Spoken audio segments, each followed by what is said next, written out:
This loving is for life.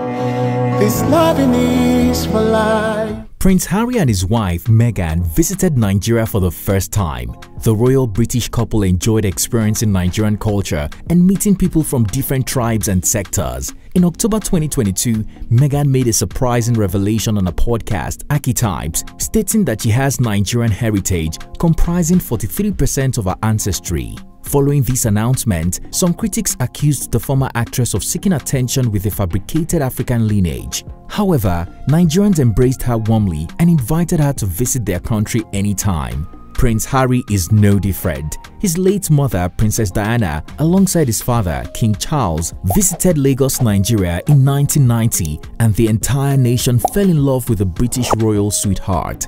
Unfortunately, the late Princess of Wales never got to visit again. However, King Charles has been to Nigeria 3 times in his lifetime.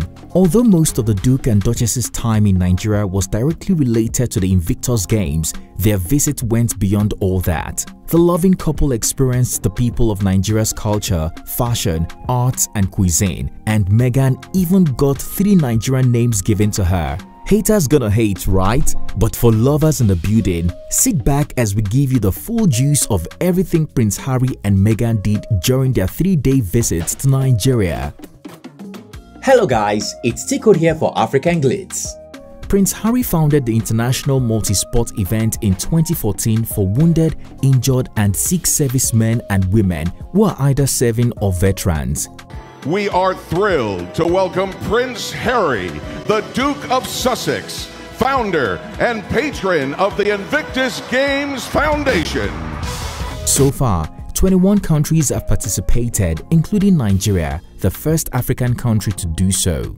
In 2023, the Chief of Defense Staff, General Christopher Musa, met with the Duke at the Invictus Games in Düsseldorf, Germany, and extended an invitation for a royal visit to Nigeria. A year later, it became a reality. Prince Harry and his wife Meghan embarked on their inaugural visit to Nigeria as part of their mission to promote the Invictus Games. Friday, May 10th marked the first day of the royal couple's visit. As you must have guessed, the royals' first touchdown was in the federal capital city, Abuja, where they visited the Lightweight Academy School. It's no news that the Duchess of Sussex is a feminist and a proud patron of the Ginkgo Foundation, which happens to partner with Lightweight Academy to provide scholarships for young girls. At the school, the former working royals were welcomed with a red carpet, cultural dancers and cheerful students who gifted beaded necklaces.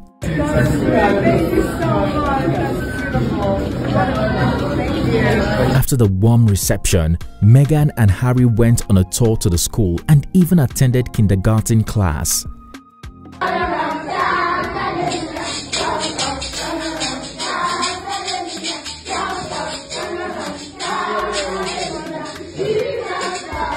Notably, the 39-year-old Duke had a heart-to-heart talk with students about mental health and the importance of empathy. Then, Prince Harry and his wife launched a mental health summit by the Ginkgo Foundation in partnership with their Archwell Foundation to provide students with mental and menstrual health care.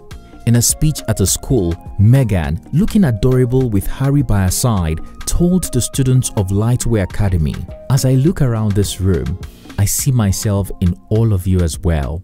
The 42-year-old former actress also encouraged the girls to fight for respect, dignity and equality after watching a self-defense class during the visit. A few hours later, the royal couple bid farewell and received gifts, including a traditional wooden mask and books about Nigerian heritage. An excited Meghan expressed her anticipation of reading the books. The royals went for a lunchtime meeting with the Chief of Defense Staff, Christopher Musa, who invited them to Nigeria and officially welcomed them to the country at the defense headquarters in Abuja. After the brief luncheon, Meghan signed a guest book thanking officials for welcoming her home. Without taking a break, the Duke and Duchess flew to Kaduna State later that Friday to visit wounded soldiers. Governor Sonny Uba welcomed the royals at the State House, who then gifted the Duke's traditional Hausa attire.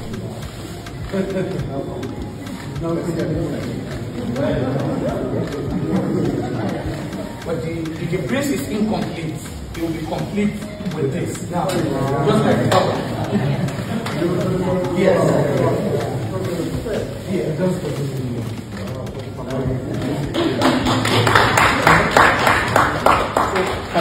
and two framed pictures, one of him and his wife and the other with his mother, Princess Diana. The framed picture with his mother carries a cultural significance, as the late Princess of Wales was massively loved among Nigerian women in the 1980s and 90s, making it the most thoughtful gift Prince Harry got during his visit. After the State House welcome, the Duke visited wounded soldiers at the 44 Nigerian Army Reference Hospital in northern Nigeria, where he spoke to about 50 soldiers across 2 wards, listening to their service stories and wishing them a speedy recovery. These became the most emotional aspect of their visit.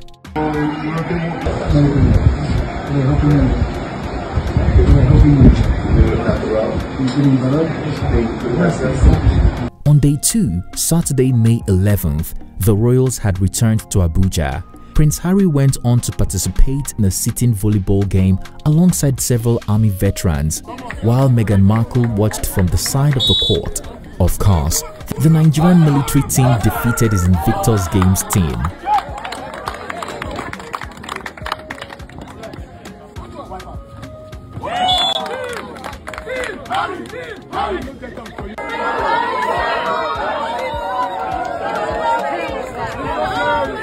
Later, during a reception for military families, the Duke recounted his visit to the military hospital in Kaduna and its effect on him in a speech.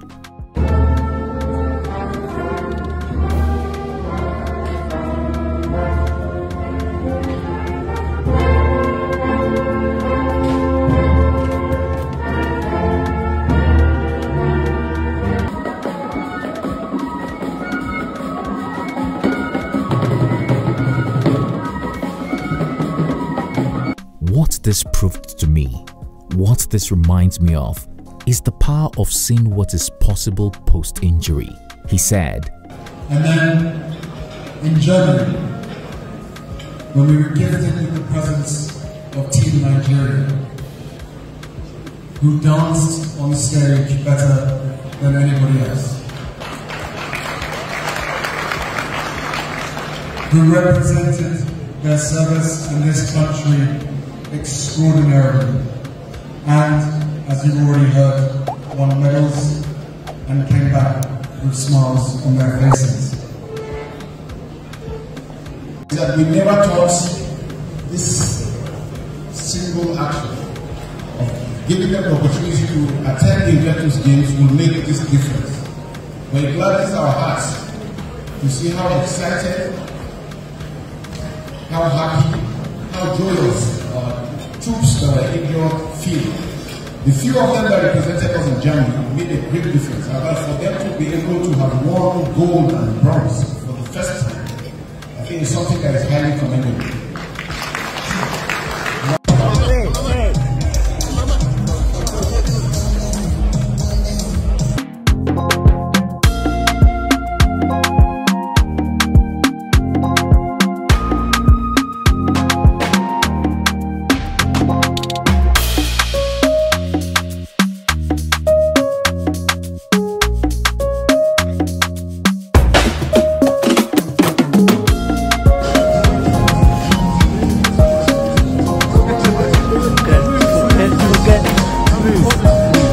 While the father of 2 was hanging out with the boys, his wife had a swell time hanging out with the girls as she co-hosted a women's leadership panel alongside Ngozi Okonjo-Iweala, the Director General of the World Trade Organization (WTO). The event, attended by over 50 leading women in business, media and politics, was moderated by media mogul Mo Abudu and saw Meghan discuss the importance of female leadership and empowerment for global change. The Duchess of Sussex looked radiant and gorgeous in the dress made by a young Nigerian designer, Orire. Meghan told the audience it was humbling to discover through a genealogy test that she is partly Nigerian. Well, firstly, thank you all so much for being here. I'm just flattered and honored and inspired. It has been a whirlwind 24 hours since we arrived, and I've very quickly gotten the memo that I need to wear more color so I can fit in with all of you in your incredible fashion. So I'm very overwhelmed. So I want to start by saying thank you very much for just how gracious you've all been in welcoming my husband and I to this country. My country. Your country, yes. When I had done the genealogy and found out about my heritage, the first thing I did obviously was call my mom because I wanted to know if she had any awareness of it. And I think being African American, part of it is really not knowing so much about your lineage, your background, where you come from specifically. And it was exciting for both of us to discover more and understand what that really means. Never in a million years would I understand it as much as I do now.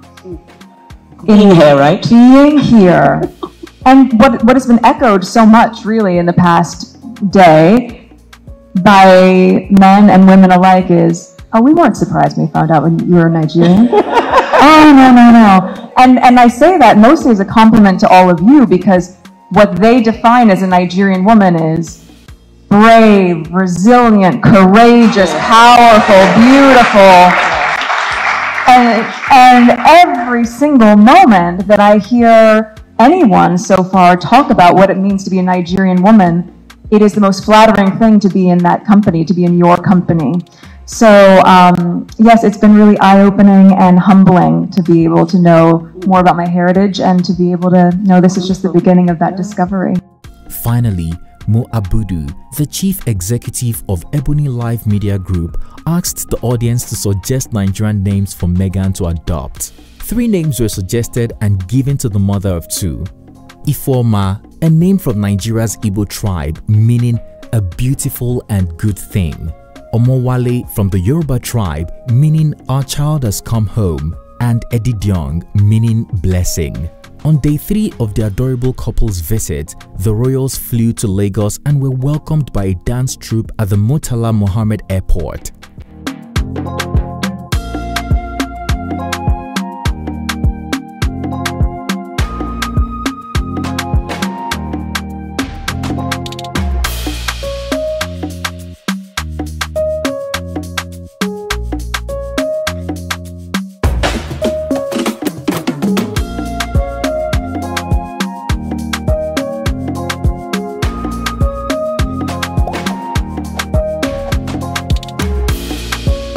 The Duke and Duchess of Sussex visited the Dream Big Basketball Clinic hosted by the Giant of Africa Foundation at Ilupeju Grammar School in Lagos. Prince Harry participated in basketball drills with students, while Meghan Markle joined in some dancing that marked the event. After a quick attire change, Prince Harry and Meghan Markle paid a courtesy visit to Governor Babajide Sanwo-Olu just before they bid goodbye to Nigeria.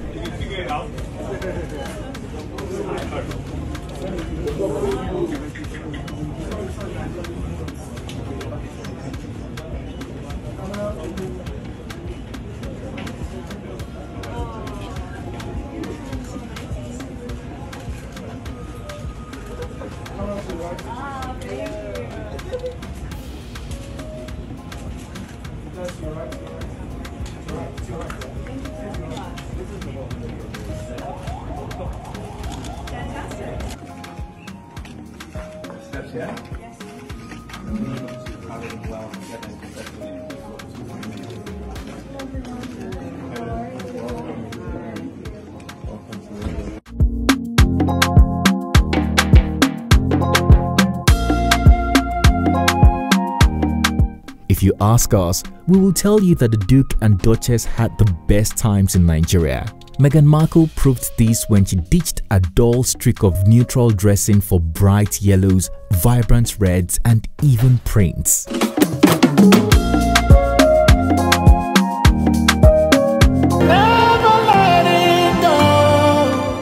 Tell us guys, what do you think about the Duke and Duchess of Sussex visits to Nigeria? Do you agree they had a wonderful time? Finally, what do you think of Meghan Markle's new Nigerian names? Share your opinion in the comment section down below. If you found this video informative, please comment, like and share. Also, don't forget to hit the subscribe button to be notified every time I upload a new video so that you don't miss out. Thanks for watching and see you on our next one.